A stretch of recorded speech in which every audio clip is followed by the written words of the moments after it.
The filmmaker Penny Lane has always managed to find something novel in her documentaries. Not just the subject, but the approach she takes. Like the appeal of Satanism, the appeal of Kenny G, a story about Richard Nixon told through Super 8 home movies. In her latest, she gives her kidney to a stranger. And let me just let that sink in for a second. Penny gave one of her kidneys to a complete stranger. This is a thing, of course. They're called non-directed living donors or altruistic donors. And it's important to say she didn't do it as a stunt. This was something she'd planned long before the film, but the process and the questions it all raises are kind of perfect for a documentary. Like the part Penny describes as the decision point. You could say, I'm going to give my kidney to a stranger. I don't know who yet, but I'm going to pick someone. And there's ways to do that. Like there are entire websites where people who need kidneys kind of register and they create kind of like a social network style profile.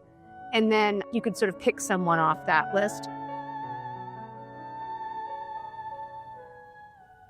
The idea of scrolling through the profiles and saying, who is most deserving of this gift of my kidney?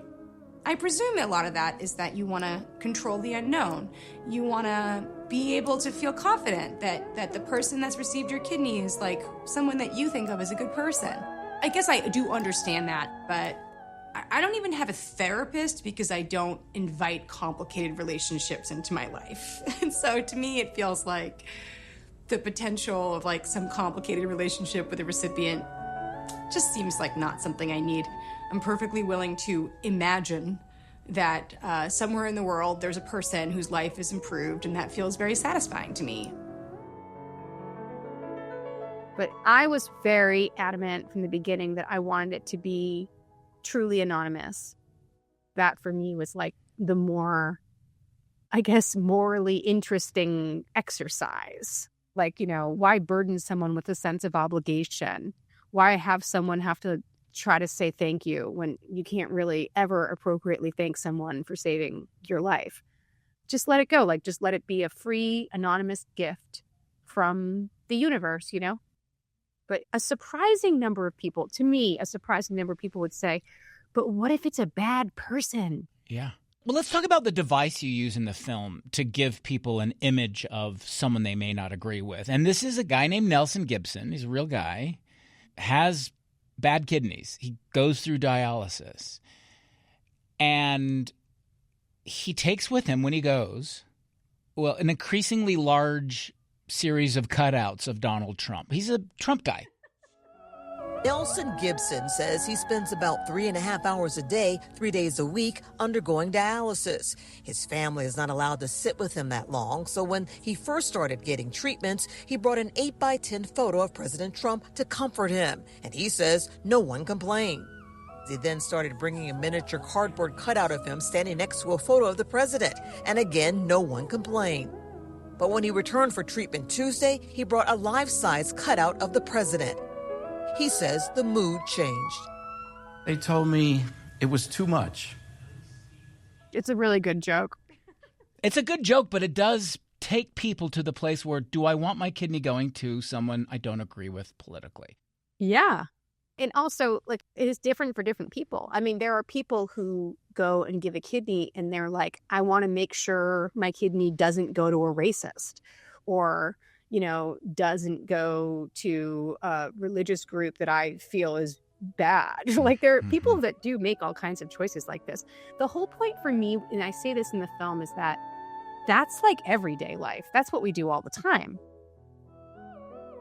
We have plenty of opportunities in our life to decide who to be nice to, like all day, every day. We make choices about like what someone looks like or how they voted or whether they like to read books or like the same music as you. This just feels like blessedly separate from that. That's what feels good about it. Like I don't get to do that. I don't want to do that. I wanted to do like hard mode. And so, as much as I have no idea who got my kidney, I sort of liked to imagine that it might be someone who I might not even like enjoy on a personal level. And I'm so sorry to this poor man who's a real person who I've picked on as my like example in this movie, but I needed something. He'll probably love it. He'll be like some like anti-Trump person.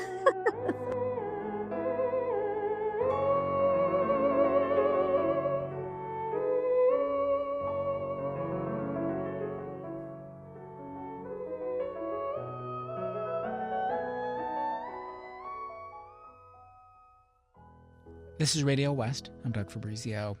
Penny Lane's film is called Confessions of a Good Samaritan, and it's the latest film in our documentary series, our partnership with the Utah Film Center. We're going to be screening the film next week and talking with Penny afterward. We'll have details here in a moment. We spoke earlier this week, and Penny told us, wouldn't you know it, a decision like this is complicated. Every documentary needs kind of a mystery that you're trying to solve. The mystery of this film from the beginning was, why is it that, you put 100 people in a room and you give them all the same like little piece of information, this little PSA, like the need is this big, the risks to the donor are this small. Why is it that so few people have the response like, oh yeah, sign me up? And so for me, that was the mystery of the film. So if it was like, oh, she was trying to come up with ideas for a movie and then came up with this, it would just destroy the entire purpose. Like for me, it was like, why is it that every altruistic donor I've ever talked to, ever, still to this day, describes the experience of deciding they want to do this the same way, which is, oh, it seemed like an obvious idea. People say things like no brainer or like obvious or immediate or like, of course. Why? What is different about the internal workings of a person who has that reaction versus the normal people who don't have that reaction? And that was the mystery of the film that I wanted to explore. That was like the whole reason that the film came to exist, was that I wanted to try to understand different ways you might answer that question. You mentioned in the film that you weren't exactly sure just when it occurred to you, but the idea, but that this is how you put it in the film, that it was definitely something I wanted to do. Like no doubt. Like, what do you mean? What you've always thought about it? You immediately knew? No. Like there's no doubt? I never thought about it. Huh. No doubt at all. But I never thought about it. I didn't know it was an option. I mean, most people don't know. I'm sure most of your listeners right now are unaware that there's this thing that one can do. Yeah. One could choose to just go to a transplant center and say, I have an extra kidney, give it to whoever needs it. Yeah. So it wasn't like I always dreamed of doing that because I'd never heard of it.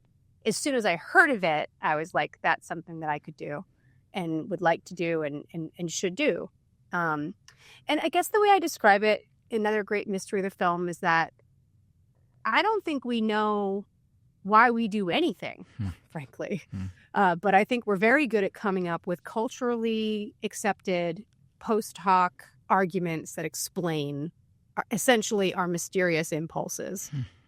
And so when I think about things that might be comparable to what I did, you might compare altruistic kidney donation to, like a person who's walking down the street, minding their own business, and they see a house on fire and they hear someone screaming for help and they run in to save that person.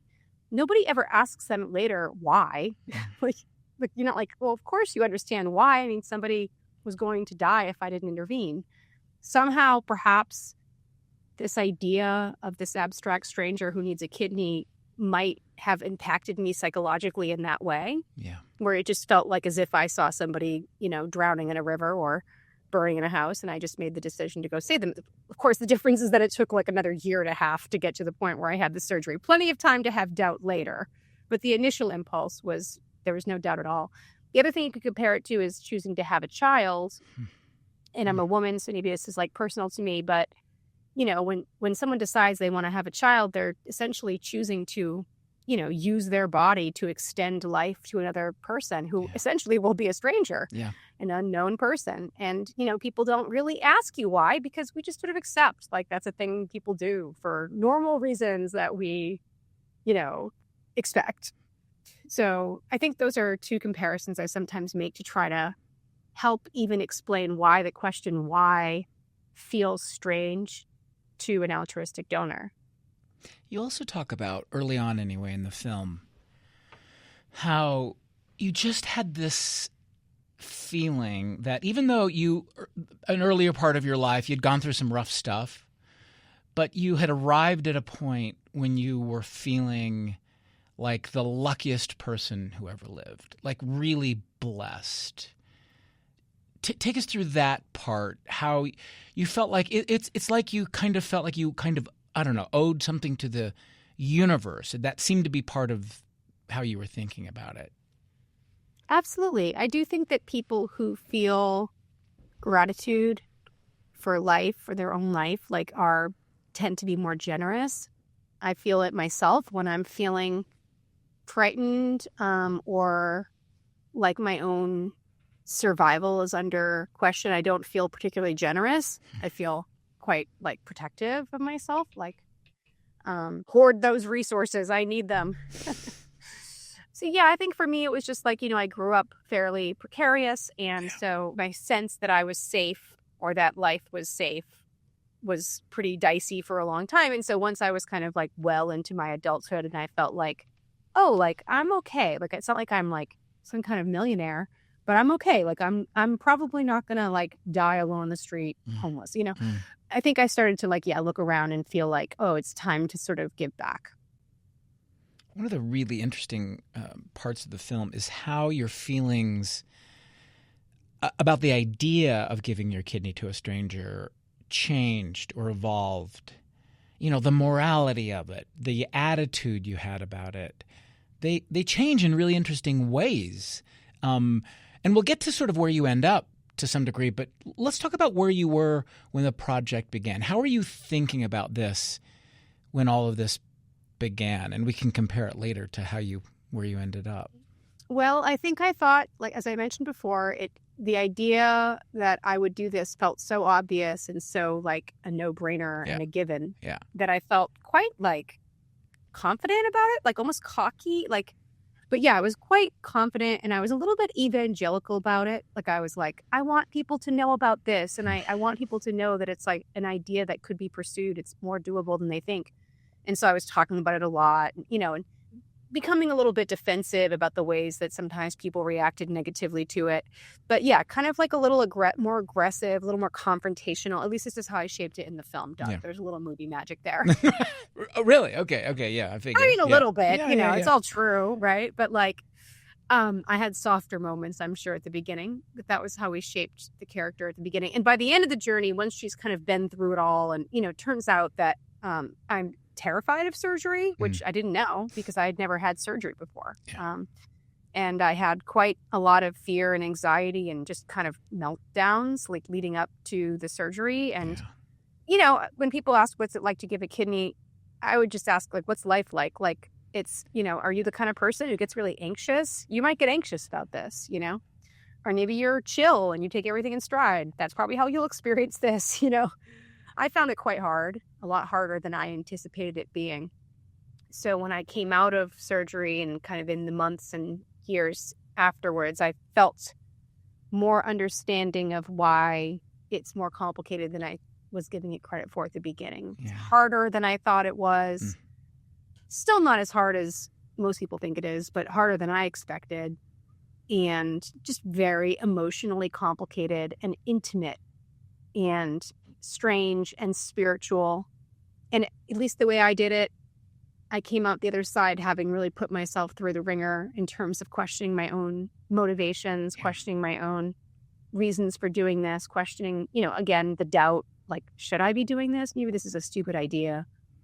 Maybe I should back out. All that stuff. It was just really, it was kind of a difficult experience. It was also a difficult experience because I was making this film about it. And that meant that I had to look at all this stuff that maybe in real life you would push aside and sweep under the rug. But I was engaged in this character journey, essentially. So I had to pay attention to all the stuff that was creating conflict inside of me. So you work through the reasoning for people who make this decision in the film. You said, it felt, as you said before, it kind of feels like math. It just seems logical.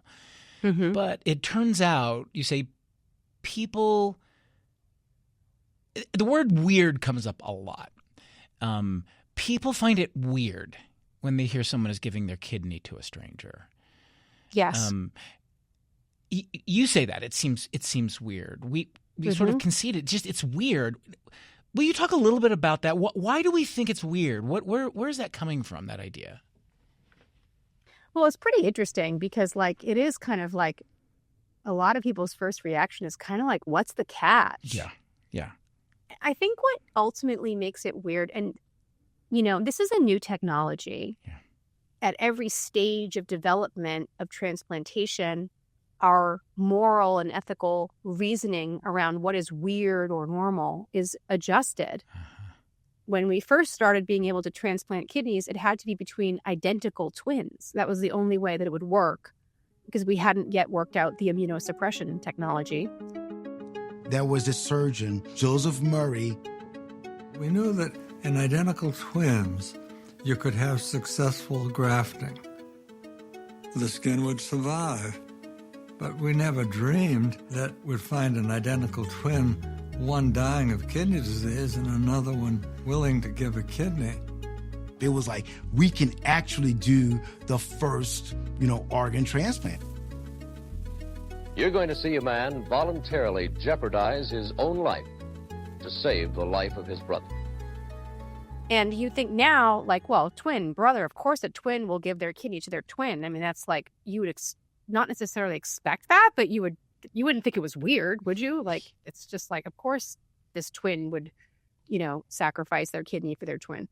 But at the time, it was a huge controversy, and all the papers and all the medical journals were fighting and arguing about whether it was morally acceptable for this twin to go through this level of risk and sacrifice for his twin. And then at every stage of that progression of this technology, with the same debates occurred, but like one further step out.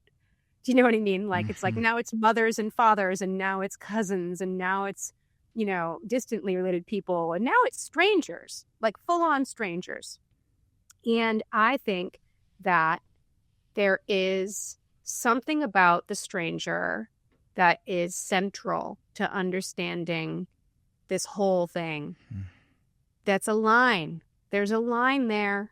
Yeah. It's not the same as giving a kidney to someone, even someone casually. Yep. Like an acquaintance is still very different from a stranger.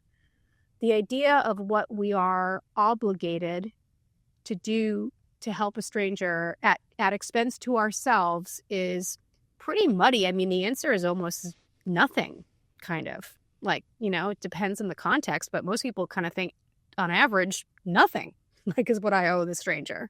Well, I think it's really interesting the way you write about the history of our, the kind of ethical, moral, religious debate about it all, which you get into in the film. You yourself sort of describe it as a history of the potential and the evolution of norms. Yes. And there's this great clip you have about a debate they're having over the ethics of all of this in Great Britain. And there's the conservative British writer and satirist Malcolm Muggeridge.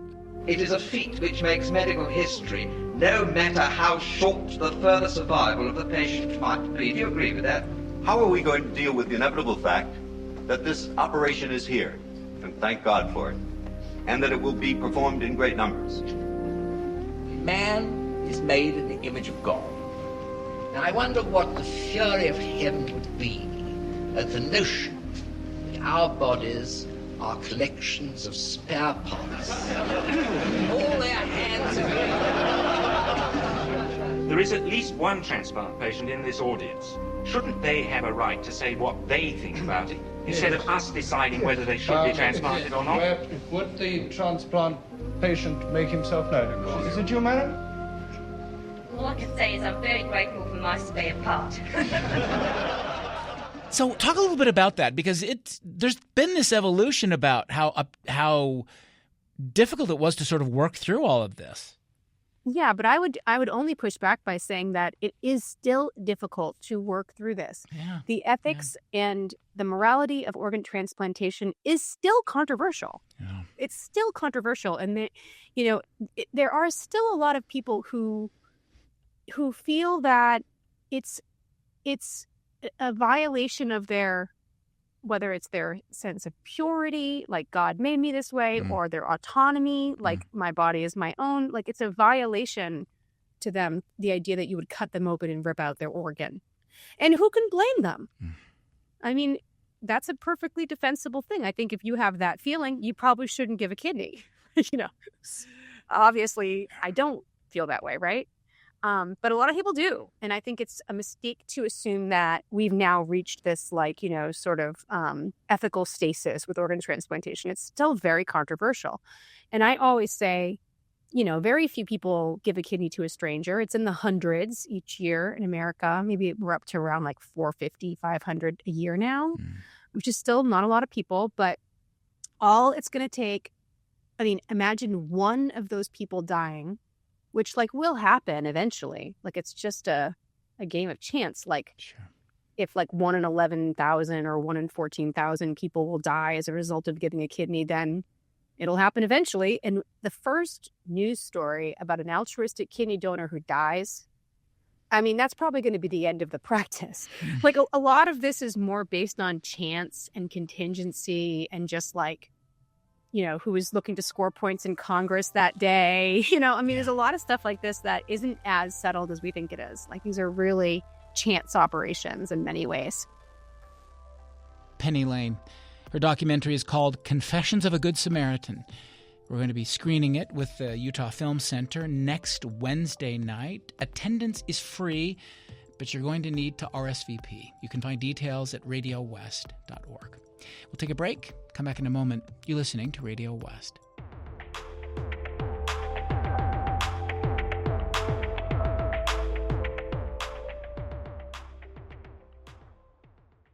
This is Radio West. I'm Doug Fabrizio. Today in the program, we're talking with the filmmaker Penny Lane about her documentary called Confessions of a Good Samaritan, which is the latest in our film series, our partnership with the Utah Film Center. We're going to be screening the film next Wednesday night. Basically, Penny Lane made a film about donating one of her kidneys to a stranger.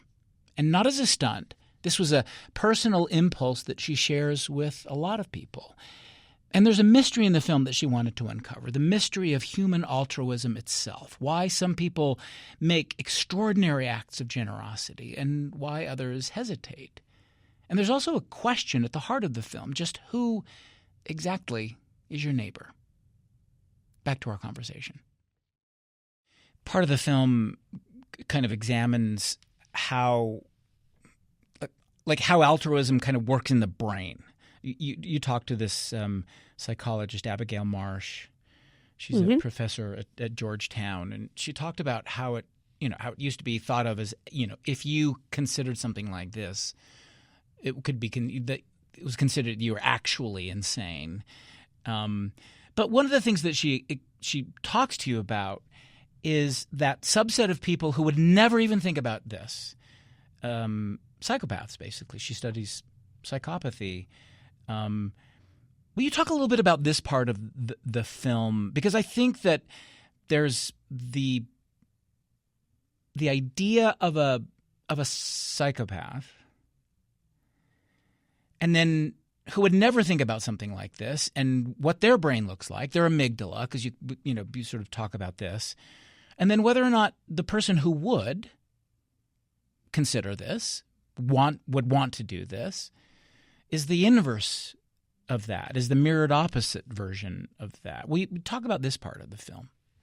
Yeah, so Abigail Marsh was someone who had done quite a lot of work on people with psychopathy. As you said, people with psychopathy tend to sort of not feel a great deal of empathy and not exhibit strong sense of altruism toward others. That's one of the qualities that people with psychopathy have. In addition, they're notoriously quite fearless. They don't experience the sensation of fear the way normal people do. Their brains aren't normal. So Abigail did a series of brain scan tests where she determined that psychopaths, on average, it's not a diagnostic test. You can't scan someone's brain and say you have psychopathy. Right. So on a population level, On average, their amygdalas are smaller than average, and they're less responsive to images of people suffering, and particularly people that are fearful. It's an interesting finding. It's held up really well. It's replicated many times. So at some point in her career, she thought to herself, well, if altruism or empathy is like all other traits that we know about in humans, it's probably on some kind of bell curve where, on one end of the spectrum, you have people that have like an unusually low quotient of empathy or altruism. And there, in theory, should be people on the other end of the bell curve that would have an unusually high, sense of empathy or altruism. And she was trying to think of a group of people she could study to see if she could test her theory that maybe their amygdalas would look different and look anti-psychopathic. She came up with the idea of altruistic kidney donors. Altruistic kidney donors, when they see a stranger looking frightened, their amygdala responds really strongly to that. Which is the opposite of people who are psychopathic, who show reduced amygdala activation when they're looking at fearful expressions. Altruistic kidney donors, their amygdalas are larger than the average person. They're no better than anybody else at recognizing when somebody else is angry or sad or disgusted. But they are better at recognizing when they're afraid. Empathy is registering or understanding somebody else's emotional state. And the idea is that empathy leads to altruism. But how do we get from, I understand your distress, to I care and I want to help make it better? That's the process we don't really understand. And so I went to her lab and I had her scan my brain, and we talked about what all that means. If the mystery of the film is why are altruistic donors' inner experiences of the world so seemingly different than others, than normal people, the size of the amygdala becomes almost kind of like a MacGuffin where it seems like it might be helpful to understand, but ultimately it doesn't really tell you very much, right? Like, what does that mean? One woman you talked to in the film said the question isn't why to give, like why would you give, but it should be why not. And I wanted to ask you about that because it does raise a question of whether or not we all should, because of how, maybe easy is not the right way, but how the technology is there. It's new, but it's there to do it. Whether or not we should all feel obligated to do this. Yeah, it's an interesting question. I definitely, I personally don't think anyone should feel obligated to do this. Yeah. I feel like it is too intimate. It's too violative. It does violate this kind of like autonomous boundary between your body and the world around you. Like, it's just too personal. It's like, again, I compare it in the film to the decision to whether or not to have a child. Yeah. I don't want to live in a society where people feel obligated to have a child or not have a child. I don't want to live in a society where people feel obligated to give a kidney or not give a kidney. So I stay away from the word obligation, but I do appreciate the provocation of the question. Instead of why should I give my kidney, why shouldn't I? I do think that's a good question. Why shouldn't you? Yeah. And there's real risks. Again, you always have to kind of try to be balanced. It's not a risk-free operation, guys. It's a major surgery. Yep. So in any major surgery, there's a chance of bad outcomes, of not just death, but like other types of negative health outcomes. That's always there when you go under anesthesia, go under the knife. It's just very safe in the grand scheme of things, I guess. It's because of all the screening you do, very few people have bad outcomes from doing it. And they're just very careful with their screening about who they allow to donate. Because if there's, again, as I mentioned before, one bad headline can really stop the whole practice for a long time. So they really don't want bad outcomes. They don't want someone who is deeply mentally ill to give a kidney and then freak out about it. Like, that's not something that the transplant system wants ethically. And they definitely don't want it in terms of like PR. As you get closer to the surgery, the film you become more vulnerable, more exposed. It seems to get more personal, and there's a moment where you go through this psychosocial evaluation in preparation. And you write there's this journal or this sort of, vlog that you have where you write about feeling scared about it. You say it's genuinely difficult to answer the question of why you're doing this. And then they're asking you questions like, have you ever been abused? And you're trying to keep it together because you feel this anxiety and you don't want them to think you're mentally ill and reject your kid. So would you just talk about this moment that you're going through? Did this part surprise you? Because this seemed really intense. It did surprise me. It was very intense, and I'm sure it isn't for everybody, but just because of the nature of who I am. Like, there is a history of mental illness in my family. Yeah. I was really scared that like they were going to screen me out right away based on that, which felt like something that would make me feel like, oh man, like I guess I'm deficient, or like I'm not capable of like, giving back, like even though I want to, because somehow there's this stain on me. I was scared about that.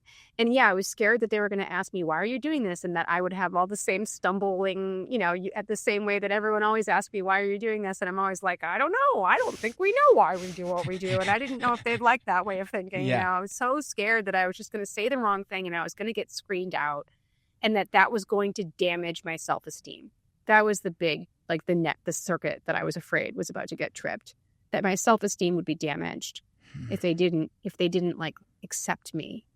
So I was very worked up about that. I was very scared. And yeah, it was just like, again, it was just more emotional and more intense than I thought. I didn't know they were going to ask me about things like, have you ever been abused? Have you ever been raped? Like, it's stuff like that. They ask you these questions for good reasons, because these are things that can make you vulnerable to feeling like your bodily autonomy is violated and all this stuff. Like, I get it, but man, it was just very intense. Yeah. and I knew that they knew that I had at times in my life struggled with depression, and I just was like, how close to the line was I? Like, I'm still haunted by that. Yeah.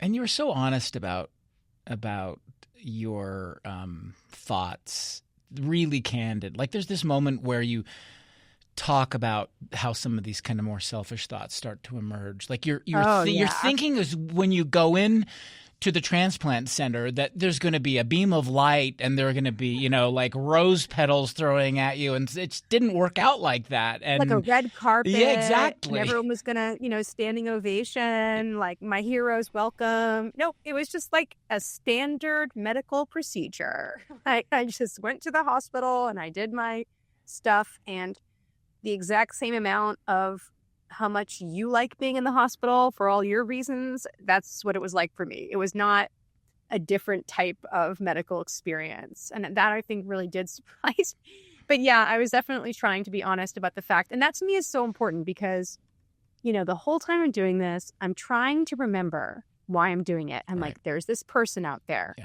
this basically a hypothetical imaginary person who's a real person, but to me, they're hypothetical and imaginary. And I think they are suffering. They are actually dying. And like, I am doing this so that they can live. But it was incredibly, anyone who's ever tried to practice the golden rule has never tried it. Because all of the armature of your psychology is there to tell you that you are the center of the universe. And your, bad morning where you like spilled coffee in the car and stubbed your toe is worse. Truly, to your experience of the world, it's worse than some stranger dying of cancer somewhere in the world. So like, I was trying to include those moments to show that it's almost impossible to like put the needs of some stranger above your own all the time. You can't do that. I think one of the insights you come to in the film is about the interconnectedness the connectedness of humans and all other human beings, but also other creatures, it seems like. The idea of giving your kidney kind of made you feel connected. Can you explain what you were feeling, how that came to you?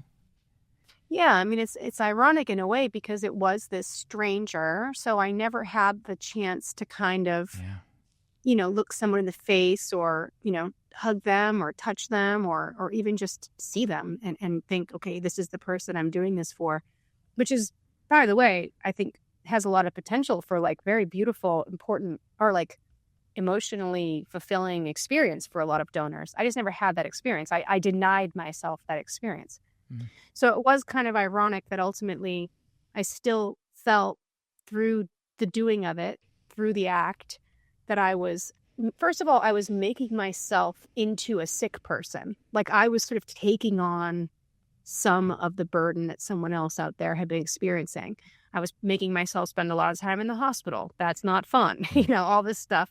I was, going through surgery, like in my case, completely electively, but, a frightening experience. And all the stuff that I was doing was I was kind of creating the conditions where my empathy for someone else out there who's chronically ill was strengthened. I mean, I really, in some ways, went through a little bit of what that person might be going through their whole life. And then secondly, you think about the fact that someone can literally cut open your body and rip out a vital organ and give it to another person and it lives on and it helps them to live. Like, what could make you feel more connected to like someone else, So because it wasn't one person that I was imagining, it started to feel like, like this was like more like a small node in a larger network, in that all this obsessive focus on myself and my obsessive kind of focus on my own experience, which I had to do to make the film, needed to end. And that I needed to let myself become less important and I needed to become more just like another face in the crowd. Like that's like the Zen master enlightenment goal, right? Like you become less important. That's the goal. And so there were moments in this that I felt my lack of significance and how I was just one more little node in this like infinite network of nodes. And I include, all living things in that network, not just humans. Penny Lane, we're talking about her documentary Confessions of a Good Samaritan, which we're going to be screening next Wednesday at the Utah Film Center building in the Marmalade District of Salt Lake. We have details on our website, radiowest.org. We'll take another break and come back in a moment. You're listening to Radio West.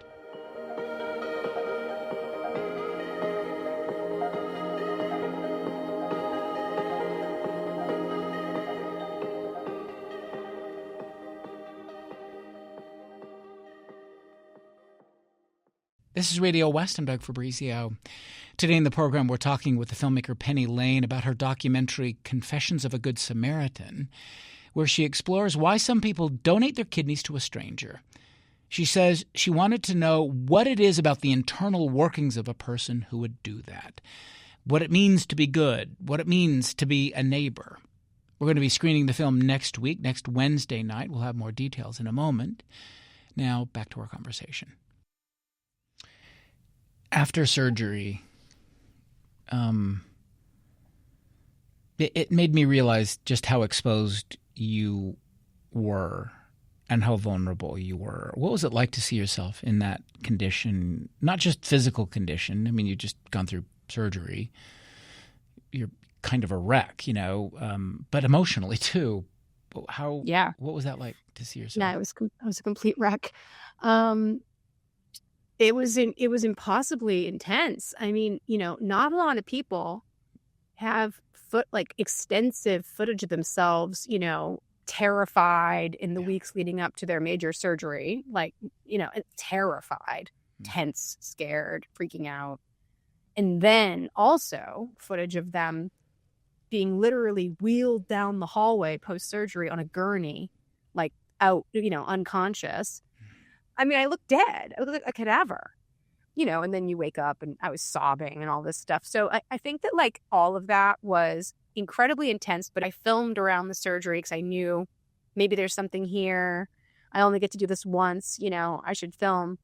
And it was really looking at that footage of my bloated, unconscious body on the gurney, completely unconscious, dead to the world, that made me think, like, I need to make this film, because there's something about, like, what we do in documentary film is visual. It's a visual medium.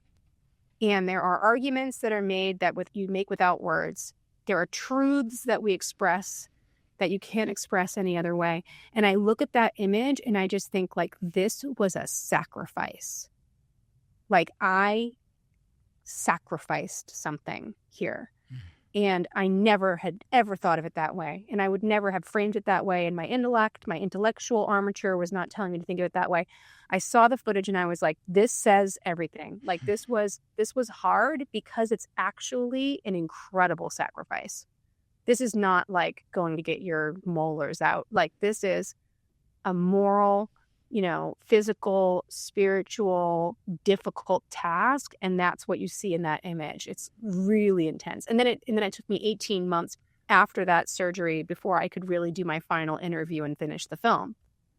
I had a lot more of the experience to process before I was ready to try to tie it up in a bow.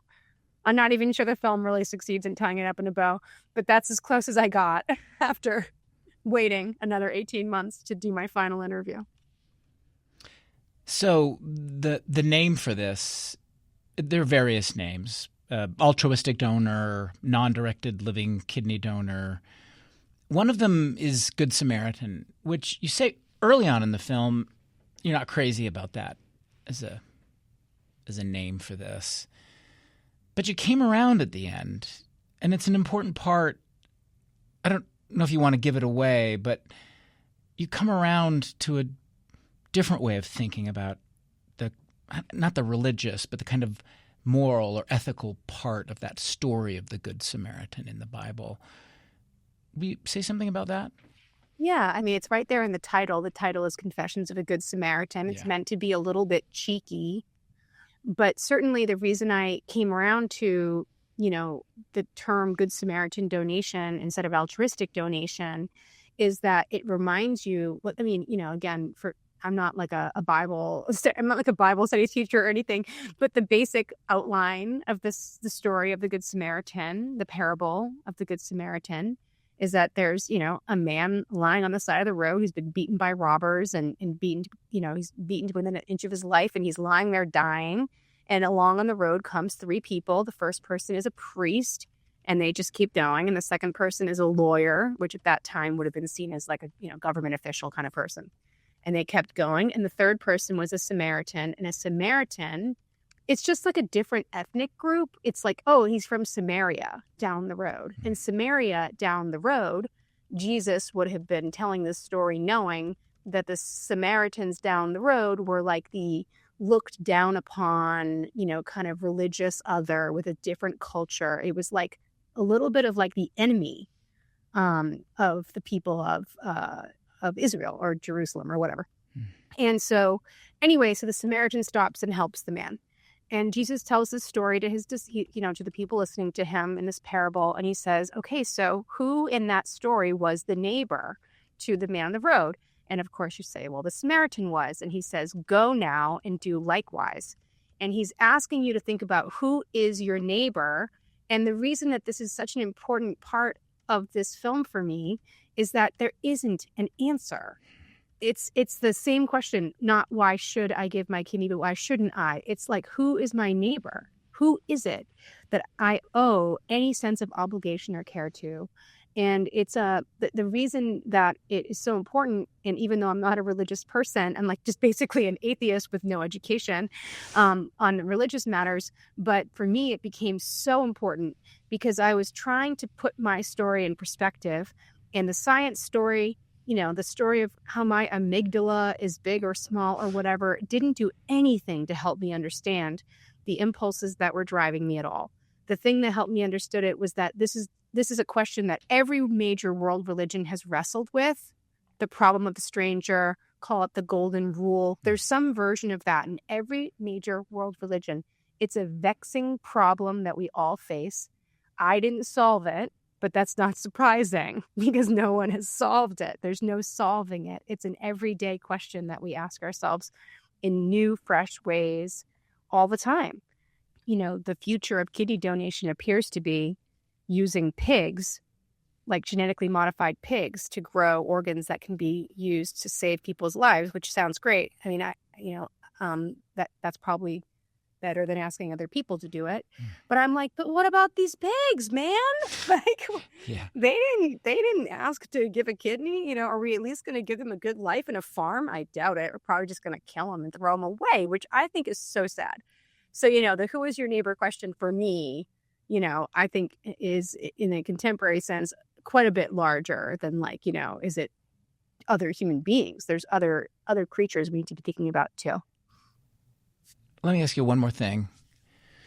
I think when things like this come up, there's always that question of, is your motive for doing this good enough? Is it if it's not pure, is it good enough? And when you think about trying to preserve or explain, not perfect, but preserve this motive for why you did this thing, did making a film about it change the experience, influence, impact? How you felt? Oh, it definitely changed the experience. I've kind of alluded to before. I think, you know, a normal, healthy way to go about your life is not to obsessively focus on every negative feeling. Yeah. But I felt that was what I needed to do to be truthful to the film. I think it really made the experience a lot worse for me. Ultimately, to be honest with you, I think making the film was a bigger sacrifice than giving the kidney. I think it was harder. I think it took longer. It took a lot more out of me to make the film than it did to give the kidney. But the real question that you're asking is about motives, and it's so important because it's exactly what I was saying earlier. Our kidney donation system is based on altruism. So when you go in for your psychosocial evaluation, they're asking you questions about why you're doing this. And they're listening for reasons that we consider good enough, as you said.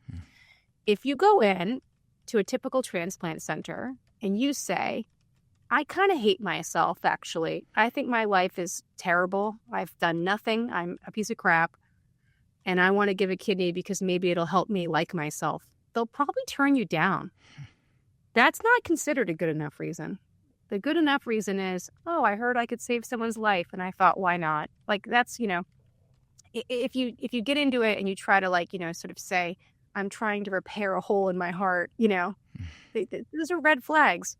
Like I said earlier, too, like, I don't think we know why we do what we do anyway. Yeah. But, you know, to the extent possible, like, we have to kind of, like, find ways to frame this as a good enough reason. I actually don't think it's that bad of a reason to say, well, maybe I've not done a lot of good in my life, and this seems like something I could, you know, to do. Like, I think that's a pretty good start, actually. Anyway, so yeah, the motives are very important, but also I find the whole thing kind of offensive. I'm just kind of like, you know, there's like a bunch of billionaires running around, and like they give a lot of money and they get a building named after them, and like, does people spend a lot of time like questioning their motives for that? It's like, come on, like, let's accept that people do good things for complicated reasons and not even necessarily reasons that you would like. Like, I didn't do it for the film. That's not why I did it. But I also just want to say, even if I did, I don't think that should like somehow make the act itself less altruistic or less good in some basic sense, you know? I just don't. I really think we should probably get out of the realm of trying to police people's motives for doing good things and just be grateful they did them. Penny Lane, thank you very much. Thank you. Penny Lane. Her film is called Confessions of a Good Samaritan, and you can join us for a screening next Wednesday night at the Utah Film Center in the Marmalade District of Salt Lake City. Penny is going to be there in person, so she can answer your questions about the film or about donating your kidney to a stranger. The screening is free, but you're going to need to RSVP, and if you do RSVP, please show up. We have details at RadioWest.org. Radio West is a production of KUER. You can subscribe to the show wherever you get your podcasts. We're on Instagram at Radio West. We're on YouTube at KUER 90.1. You can email us at radiowest.org.